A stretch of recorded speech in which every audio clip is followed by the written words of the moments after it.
magtuyo yan. Kasi ano yan, ang sabi. Sa ibang bansa ko. Lambutin mo naman yan. Iba kasing may mga alaga niya. Namimigay na pag natalo kasi. Kasi may ano yan, may vitamin, gamot, calcium.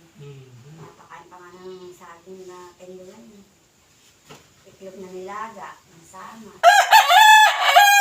Ilalaban. Eh ngayon, wala na sa silbi. Baldado na eh.